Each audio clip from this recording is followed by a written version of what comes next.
My name is Gianni a.k.a. Carlo, the infamous son-in-law from The Godfather. I'm now known as the Hollywood Godfather, and this is my story. Before all of the wins in my portfolio, I was a little boy diagnosed with polio. Experimenting with cures, I tried every one. Felt everything in my right, but my left was numb. Walking with a limp, like will I ever run? Once again, or is this it? Am I forever done? Living in the hospital was never fun. Some people were cool, but not everyone. Welcome, everybody. It's time for another Hollywood Godfather podcast. We have an exciting show. We're going to just revamp the first 6 weeks of 2025. I cannot believe what's going on in our lives. We want to share that with you. But before we get into the highlights of our 6 weeks, I have some sad news. As most of you know, I'm a big pro boxer fan early on in my life. I used to go to the fights with none other than Frank Costello, the best seats in Madison Square Garden every night, and Monday nights especially, Monday night fights, and they were broadcasted on television. But a guy called Bobby Cheers is, they used to call him the matinee idol boxer. That's how good looking he was. And fortunately, some of my friends let me know that he's suffering with cancer. And maybe, Jeannie, read a little about the article, what's going on with this guy. All right. It says the scar begins near the top of the old boxer's skull and travels down the side of his nose to the right cheekbone. Bobby Chiaz once had a face that graced the covers of boxing magazines, the kind of ruggedly handsome look that made him a marquee attraction during the days of ESPN. Yep. The matinee idol is what they called him. You can't be ugly to be the matinee idol. What a good looking guy. Doesn't look like a guy who gets his punched for a living. And now, as you can see, we're not going to show the audience. He has a scar starting from just the left side of his forehead. Yeah. Going right down, crossed his eye. I mean, I don't know even how this could happen, but unfortunately it's cancer. And what we would like to do, if anybody listening and knew Bobby or know of him, look him up. I want to start a prayer vigil. If you all would, in your own time, just say a rosary or an Our Father or whatever your prayers are to, if unfortunately, if it's going to be a situation that he's going to pass, let it be fast so he don't suffer too much. So, Bobby, we're praying for you, buddy, and the world should pray for you. You're a great guy. That's right. So now that that's done, fortunately for us, we've had, and I've been looking for 2025. I just felt, because my numbers are 7, number one, so it's 2 and 5 is 7, and I started off, as you know, it was insane at scratch. My first show for the year was on January 23rd, and now they're having me back the last Thursday of every month. And scratch is amazing. I'll be there again. Who did attend? I'll be there again on February 27th, and then from there, on Valentine's Day weekend, a very close friend of mine, David Burke, brought me down to Bernie's in Bernardsville, New Jersey. And we sold out the front room immediately. Then they were still getting calls, and they let them know, well, we're going to televise it in the second room. If you want the second room, it's a lesser price. They did that. And then they set up the banquet room. So we had 240 people on Valentine's Day. And the show was so well received. I want to thank everybody there, especially David Burke, because he owns all the red horses. And you'll be seeing me hopefully at all of them, at the Adelphi in Saratoga, the Grand Hotel. He's got such great properties and very prestigious areas also. But the food itself looks absolutely incredible. I've been looking at it on Instagram and following there, and that food and the drinks. It is absolutely beautiful looking stuff. I can't even imagine what it tastes like. Well, I met him 35 years ago. He opened a restaurant here, and now my cousin has it, Louis. I mean, he owns Scott and Nutella. Now he opened where David Burke was on 61st Street. So I got to know the kid early on, 35 years ago. He's not an Oh. old guy, but he's got such a technique with food. I mean, some of the things he served for Valentine's Day was insane. But I mean, and it's just, I had duck, and he served it on a slice of pineapple Oh man. and broiled it. That's the kind of stuff that he does. I mean, he's so, such a classic. If you ever have the opportunity to, sample his food, it's amazing, and he makes it an experience. So every course, everything is so different, and you could have anything, you could have had it somewhere else, but he'll come up with something that makes it unique. So Well, it David looked and your whole incredible. team was amazing down there. And I got to do a shout out for Brenda in your office. What a help that girl is. And as you always do, he gets the cream of the crop and puts it together. And now he's opening something down in Florida Oh, on the wow. water. So I mean, I'm looking forward to go to all the places, obviously. Well, And Gianni, then, that's the first person I know as busy as you, spreading it all over the place. no, I don't. Well, yeah, but he's there cooking. I show up and do a show. I do Right. 80 minutes. I mean, I'm not overworked, believe me. I never liked work. And then, as you know, we were advertising Capo, and I sent you another thing about that. I sent you something to read. This guy, Rich from Capo, he's one of the Oh, developers, owners Rich of it. Damari? Is Yeah. that how you say that? Okay. And do you see he reached out to me in 2020, Right. 5 years ago. Read this. He's a Sinatra aficionado, and he does Sinatra nights every Sunday there in what they call the speakeasy downstairs, and it sits 200 people. It's not a small room. Oh, wow. Yeah, I've got this message and I thought it was new. And it said, "Hi, Gianni, I'm a fan of your work. I just watched an interview you gave about Sinatra teaching you breathing techniques.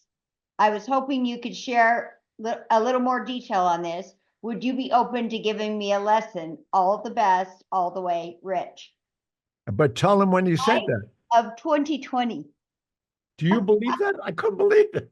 Well, and I found it, what, days before you went there. I know. I It mean, was so funny. and then he came up to me because he's so hands on, and we had a nice conversation. But what I like what he's doing, and I was there, I saw it. I went the night that's normally Sinatra, just to get the feel of the room myself. Sure. And he's got the old microphones that were in the studio, and he has a live band, and he's only doing Sinatra music. But Oh, you know what really? I found out? I found interesting. These are kids in their 20s and 30s digging all this music. Wow. And the Well, I girls, saw little clips of his show, and he looks like what a great entertainer. yeah, he's another guy doing a Sinatra, but for me, as you know, Sinatra and I were friends for 49 years.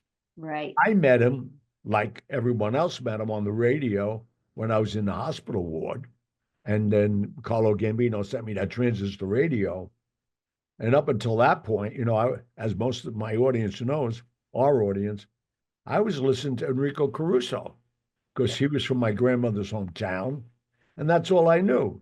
And then when I was turning 7, I got this little transistor radio and I turned it on. And, I was going, I don't mind saying it, I was going through some depression because I Oh, was already in this hospital 4.5 months and my birthday was coming. And I don't know any other kid, 6 or 7 years old, that knew the definition of quarantine, but I learned it fast. And when I heard his music, and what's so unique about it, and he pointed out, he couldn't even believe it. The first song that I heard was his hit song in 1949. You Make Me Feel So Young. And I dedicated it to him because that was the first song I heard. I And was thinking the about that. lyrics. At 7, most little kids wouldn't cling on to Sinatra. Well, That's it was kind of too, funny. but you know what? It was twofold because number one, I was laying in a hospital bed. There was no televisions and nothing. I got the radio and I had to listen to it under the blankets quietly. Oh. And I was in Bellevue on 31st Street, and he was 10 blocks away on 42nd Street, doing 5 shows a day. Oh my word. And I heard, his mother, and maybe our audience has heard this before, but I'll never stop, yelling from the rooftops, his cheers and accolades. He was doing 5 shows a day. And what I feel he found humbling and why I associated to him, he was singing doo-wop on the corners and under the Hoboken Five. And then he was found by Harry James and the James Brothers. He became a band singer with them and the Dorseys and all that. And that's all he did. But they taught him how to breathe. And that's what he taught me years later. Right. And now I find it interesting because that's what Rich was in his article. He read and he heard the interview. That was 5 years ago. I mean, that's insanity. That goes to prove I have not stopped talking about Sinatra all these years. And I've impressed even this guy. And now he's doing sellout shows every weekend. It's called the Capos. And Capo's Supper it's Club? in South Boston. You got to go. It's an amazing club. The food is great. I had the seafood chipotle, unbelievable. You would think it was comes from Angelo's downtown. You know, and Gianni, I know what a good cook you are. So coming from you, that must be some pretty fancy food. No, I mean he really has it going, and my hat's off to you, Rich. And as I said that night, but then I just can't thank David Burke for number one for great. I had a weekend of weekends. I mean, by Monday I felt like Sinatra, and I was still in Boston, and I went to another restaurant just casually, and I went in there. Some of those people were in my audience. Oh wow! It was called Vicky C's or something. Yeah, Vic C's or something in Boston, right across from my hotel. And when I went in there, and there was a guy, Caesar Bellotti, that I've known. I knew his cousins. Tommy Bellotti was his cousin that got shot down with him. And this guy is a drummer and a singer from Italy. He's living here now. And he couldn't believe I walked in. Walked in after he saw your show. I mean, I felt like I was Sinatra that week. It was insane. But oh, that's so fun. No, it was the whole weekend was amazing. And I have to thank all my hosts, Rick and again David Burke. David Burke. They're such great people. All of them were. But what did we have to do, a commercial? Yes. Perfect timing. Let's do a commercial and then come back. And I've got some questions about some other stuff you did. Good. And all right. This show airs on Wednesday, the 26th. So I'm going to do one more commercial. If you can get there, go. It's Scratch. And if you want to go to Scratch NR for New Rochelle.com, you can get reservations. And I'll be there that Thursday, the 27th. And then after that, I'll be telling you where I'm going. It's amazing. But and then also I want to do a shout out to all my fans in the Corleone Fine Italian Food line. We're reestablishing, and as Jeannie just pointed over her shoulder, there's some of my vodka and olive oil and tomato sauce. We're revamping the line. We've been getting, questions about when are we coming back. We're reorganizing. We'll be in 73 countries by the end of the first quarter of this year. And we were just invited to go into Moscow, all of Russia. which is going to be interesting because I can do that because I ship directly from Italy to Russia. And Putin said he's going to buy the first order, and I believe him. While we're talking about Putin, he sent a gift to me here by some colleagues and friends of his from Moscow. They came to New York, and they came here with baskets and shopping bags. I was never so embarrassed in my life. 6 people came for dinner, all of them carrying full shopping bags. But I'm talking about they brought me 15 kilos of beluga caviar. Holy smokes. No, I mean, you can't even think of what that is, an ounce. Then they brought Henry scarves. They brought everything they could. I don't know why they did this. I mean, again, I'm so embarrassed. Julia was embarrassed also. But, and then it went on to, then they brought me because Putin drinks Vodka, beluga right? black, but beluga black caviar from Russia. They sent me from him a rare bottle in a leather box of beluga gold. And I have it mounted on my bar now. I can't believe I got a bottle from Putin. And I love the idea because, I'm friends with Trump. And I mentioned a couple of times that me being friends with Putin. But now Trump and him are getting together. I can't believe that combination. Two maniac billionaires. And I don't know. I mean, I really think they may make that Gaza Strip another Riviera. I don't put it past them. Well, Okay, let's go back to our normal show, if there is any such thing about normalcy with us. we're not normal. No, and I don't even want to be. When people say No, normal, no. that My sounds kids, boring even. right. My kids sometimes will say, "Oh, that guy's weird." And I say, "We're all weird. Well, we're all weird in our own ways, that's for sure." What was I just going to ask you? Oh, Breaking Bread. You did that. Oh yeah, that guy's great. Yeah. What a great show that was. That guy and his son. And his wife came to my show. Oh, wonderful. Yeah, Joe and Julie and Jared came. I mean, they really got that. They own one of the best bakeries that were left down by generation. And Oh, now wow. Jared, his son, is the third generation running it. And I got to find a way of incorporating, because I thought of it now, because I don't want to sell bread because it doesn't have the shelf life I need. I need Right. 6 months. My vendors want that. But I'm going to do, and I'm making I didn't even tell him this yet. So we're making the announcement right now. I'm going to ask the Pendosis to do biscottes. We used to eat these biscotti biscuits. Some have pepper and some just natural, but they're like an Italian pretzel. But it's got more dough in them, but they're fabulous. And the good news, there's 6 months on a shelf life. So now that's going to be a new product. But I mean, the weekend was insane in so many ways. I keep using that word, but I met a lady. I have to put my glasses on because her last name is. I need a dictionary. Her Oh, first good. name is Karen I want to hear you struggle with some last names for a change instead of always Nasabiene. Nasabiene is her last name. But this woman came to see me at Capo's. I don't know who she was. Sat ringside and was so into the show, joined in a standing ovation for me. But you will not believe what she does.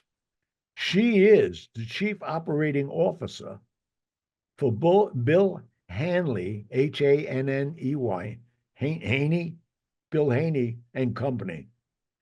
They own 8 theaters. She's hiring me for 8 theaters. I mean, she's got the North Shore Music Theater. She's got the Theater by the Sea, the Entertainment Experience in Portland, Maine, and go on and on and on. So, I mean, this is the kind of weekend I had. It was like crazy. I bet you did feel like Sinatra. I'm telling you, you get around more than most 30-year-olds. You were in so many places doing so many things. And everything with you brings a new opportunity. That I have learned, that Oh, yeah. everywhere you go, it I brings am on so new things. blessed. So let me back up in time, because I know you were doing a lot of movies and this and that and the other, but before, have you always been doing these shows forever, or has No, it just no, no. all The picked back shows up? came later. When I opened up State Street, in fact, I had a problem in New York because I was supposed to be at the second annual Italian Defamation League, headed by Joe Colombo, the Italian Anti-Defamation League. And the only part of it that I feel gave it some legitimacy was a Jewish man was the lawyer, Barry Schlotnick, who I Oh, became friends with. And his son is my attorney now, Stu. And during that time, I was supposed to be on the dais of the second annual, and it was on June 28th, 1971. And we just finished filming The Godfather. And he got me the part in The Godfather. And I was supposed to be on the dais. And I was told not to go. And I didn't go. But thank God I had a conversation with Barry Schlotnick and tell him to explain to Joe why I couldn't go. And I told him I had a stomach virus, because what else could I say? Why right. would I be sitting up there? So I told, Barry, I said, I'll be sitting on the toilet most of the time. I apologize. But I'm down in Angelo's. I remember the day like it was yesterday, June 28th, 1971. I mean, July. No, June 28th, 1971. That's when they shot him 5 times at close range, and he wound up in a coma for 5 years, never came out of it. Holy cow. Well, why I'm bringing it up? I mean, these are like you said, you do things. Some of them, I mean, I call them obstacles, but these are major obstacles that I overcome. I'll But say. where I was going with this is that during that time I was in the West Coast, and Costello and Joe Kennedy owned the Tropicana Hotel, which I didn't know. So I go out there, and he says, "Go to the Trop. I own it. Look for Nick Tano, and he has you all set up." And I was there. I was getting bored. So I opened the nightclub in there, just 3 nights a week, Thursday, Friday, and Saturday, from midnight to 6 in the morning. Because in Vegas, there's a lot, not at that time, there weren't many places to go overnight. Right. And I had Elvis open it. Why I'm bringing it up? Then a few months go by, and I'm talking to Sinatra, and I got a big space in Commercial Center, and I opened up Johnny Russo State Street. And I told him that, and that's what, at the time, he was teaching me how to sing at home at his house in Palm Springs, submerging me and learning how to breathe and take the air into my lower diaphragm, my upper diaphragm. And with that said, he opens the club with Dean and Sammy 3 nights, charged me nothing. The place was an overnight success. And I did the same thing. I opened it at 6 at night to 6 in the morning, 12 hours a day, 7 days a week. I ran it for 9 years. But why I'm saying it, that's where I used to get up on stage and sing in my own club. Nobody could say anything to me. It was my club. And then one night he's there, Sinatra, and Yeah. Don Rickles comes in, and they're talking. I come off stage, and Sinatra says, "Don really likes the way you're singing. Get me a phone." So we get the waiter gives him plugs in a phone. That was long before portable phones were so, in Right. everybody's pocket. Right. He calls Steve Wynn, and he got me to open for Don Rickles so I get an experience of working with an audience. And while I'm doing that, I remember that date also. That was May 1989. I'm working the resorts in Atlantic City. I did my half-hour opening routine, and the guard tells me Ivana and Donald Trump wanted to come back and see you. And I said, yeah, Dick Tracy wants to see you too. But it was them. That's And right. they came back. Ivana saw the show twice. She told Donald about it. He came to see it. And they offered me, the answer to your question, they offered me to open in 1990. I opened Trump Castle in Atlantic City as a headliner for the Trumps. So I've been singing only for 39 years. I've been acting for 54 years. There's your answer. Yeah. So you've just always continually done it. You've just I always, just like doing it. well, you're great at it. You're Well, great at it. Now I'm gonna you know what it is? hear I later. always tell my kids, do something you like, it'll show. They say, what do you Right. mean? And it's true. I don't care what you're doing. If you're excelling at it, you exude that whole feeling. Sure. People pick up on it. Well, Now, and you're a happy person. You're how so can I not enjoyable. be? I Well, mean, it's crazy that.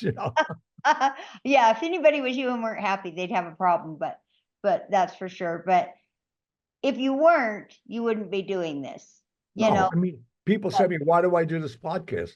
It gives me, and we're into like 308, 9 hours already. Right, That's 6 years. You're doing it only a year or two now, only. It's right. been a long Well, time. and the thing about it is, not only is it you enjoy it and things like that, but it sparks so many old memories of yours. And you've got a still trap for a memory, I gotta say, because Oh you my God. remember But see, and to so me, many things. I think that's part of my success also, because I do have a steel trap as a mind. It's crazy. Yeah, And to me, what would I be doing now? Watching soap operas or something? I don't know. We're playing golf.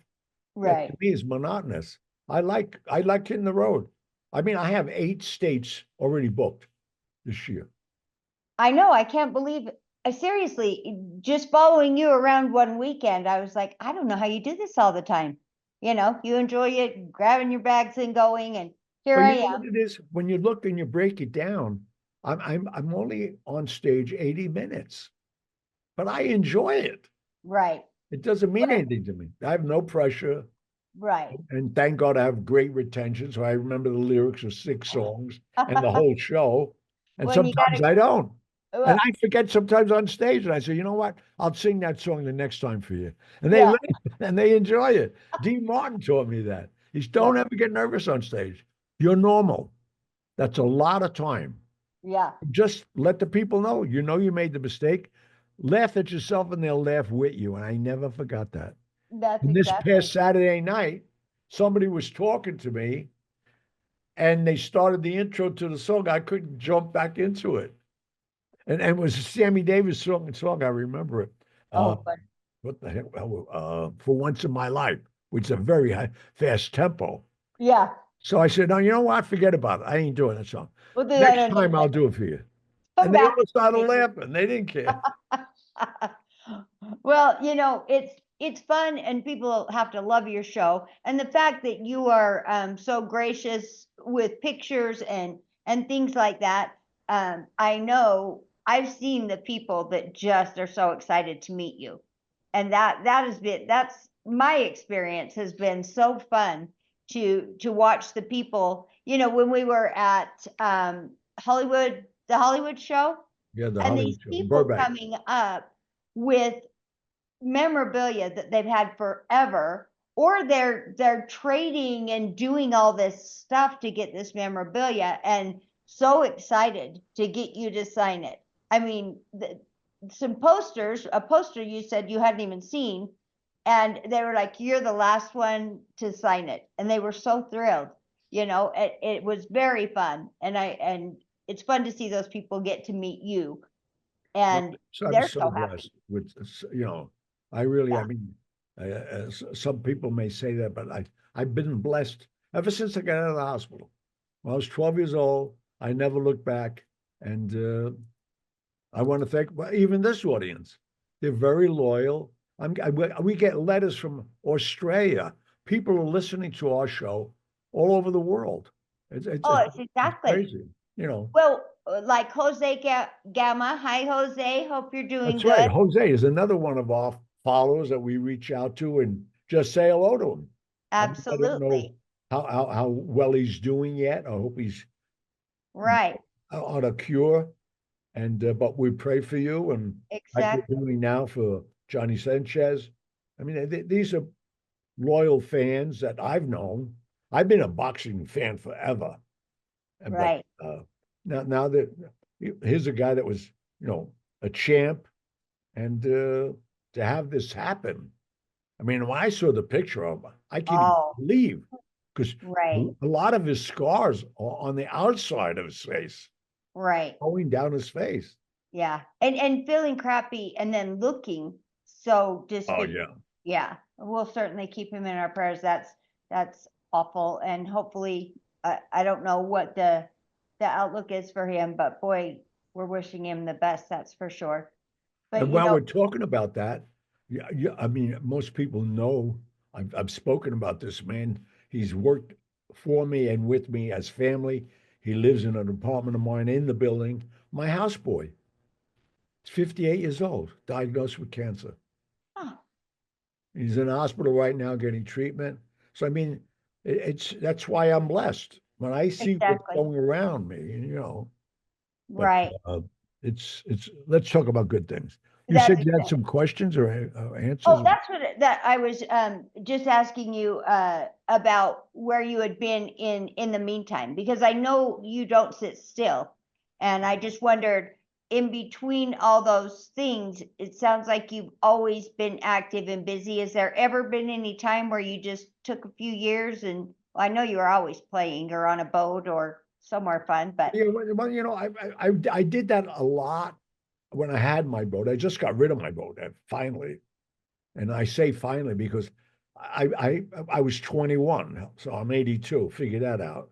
It's 61 years I've had this boat. It was a wooden boat, and wooden boat. I've had three generations of Spaniards at Barcelona and Madeira, Spain, where my boat was kept.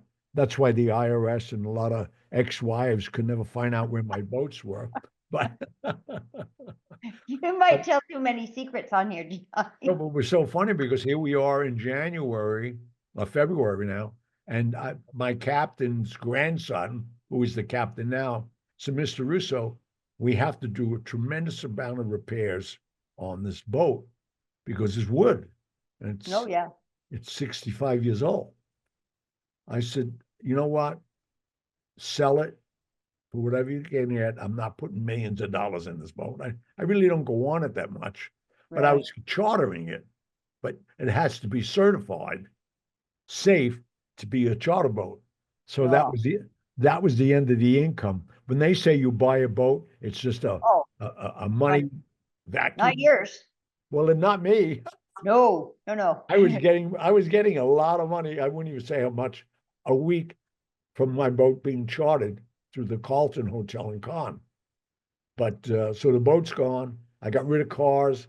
I'm slowly diminishing everything that should be a burden, but never was. And I'm Right. just staying liquid and just my whole thing now. I want to go out and sing and do more. And as you know, we started this charity for Yes You Can, and I've been raising money with that on the road, fortunately, Oh, and nice. taking care of underprivileged kids for that. So it all works. It all been working, thank God, and thank all the people who support it. Absolutely. Well, let's do one more quick commercial and then we'll close it out. Yeah, let's do the food because you can go online, go to Corleone Fine Italian, and you'll see it. The products, they're starting to come back online by the end of this quarter, which is 6 weeks already. I can't believe it. They'll all be up. So stay tuned to that and keep looking into where I'll be. Show up, bring your memorabilia, bring anything you want, bring your friends, and I guarantee you a good night and fun with it. And Oh, keep listening to our show. that's right. And what do you have to add, my darling? Well, I don't have anything too exciting to talk about, but it sounds like you might be doing something out my way. So that I do Yeah, look I was, in fact, we could talk about that. I was all just right. contacted today by a major entertainment lawyer. I mean, a lawyer, manager, Alan Margulies. He's been in the business forever. In fact, I met Alan when I landed a helicopter in front of Caesar's Palace door. He was the head of PR there, and he thinks he has an engagement for me in Las Vegas at a major hotel doing this show, a big one. And you can rest assured if you want to meet Jeannie that weekend, she'll be in the audience ringside. Well, I'll tell you guarantee what. that. I'll tell you, I have a brother that is every time, and he's going to be anywhere close. He checks if he's going places. He goes a lot more places than I do, and every time he checks to see if maybe you're performing somewhere around. So if I come to Vegas, he will be in tow. No, you'll be ringside with whoever you want to be with. Well, that certainly would be a lot of fun. I got a lot of kids like you, Gianni. They'll want to come meet you. You know my Cameron that's in Nashville that you've spoke with. I want to meet them all. Yeah. Yeah, and Wes you met recently, so yes.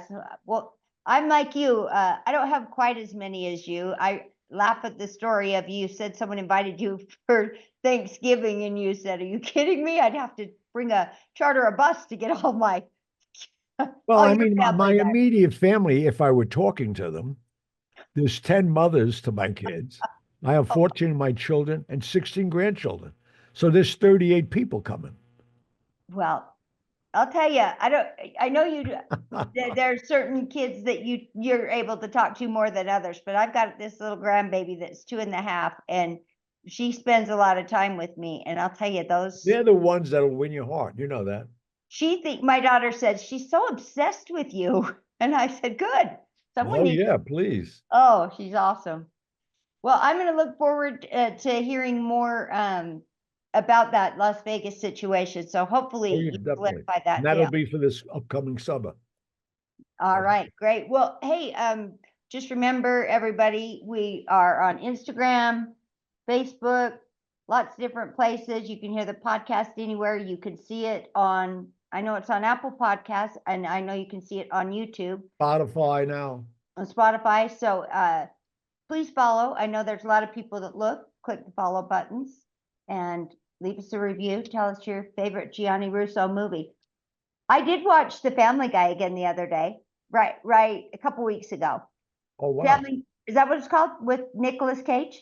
Family Man. Family Man. That's a great movie. I loved it. I did love it. I'll give our audience a little Godfather trivia. Nobody knows that Nicolas Cage was Francis Ford Coppola's nephew, and he was the ring bearer in my wedding scene. He was the little kid in the white shorts at the wedding. Is he on the Mad Magazine cover? Oh, yeah, he's standing right in front of me. When I looked at that the other day, I thought, I got to go look at that closer and see if that's him. I wonder if he's been on any magazine. Well, he may have. He's been on a lot of covers since then, yeah. That's been my only cover. But I think it's a lesson in my life. But the only cover, and I'm proud of it, was the Mad Magazine, because I'm totally mad. That's exactly. Well, it's perfect. It's perfect, and I love it. It's all right. Well, with that, we're saying goodnight. Keep all right. the cards and letters coming, please. We have some surprise guests coming up. One I know it. I just talked to her, Catherine Narducci. Oh, yes. She's coming on in 2 weeks, just prior, because she's playing in the new De Niro movie. And De Niro's playing Genovese and Costello. He's playing both people in the movie. She's Genovese's wife in the movie. But she's coming on to talk about the movie. We'll talk about some behind the scenes. That should be in a week or two. And great. That's so funny. I was going to ask you. Yeah, I was going to ask you if we could sneak her back on to talk about that now. She's right, though. She wanted to come when she has a movie coming out and use the platform for that. Yeah, that's awesome. And don't forget, Jose, we love you. That's right. And Johnny Ches, we're praying for you. We're praying absolutely for both of you. Wishing you well. All right. All right, Gianni. Good night, everybody. Good night, Jeannie. Love you. Love you, my dear. Good night.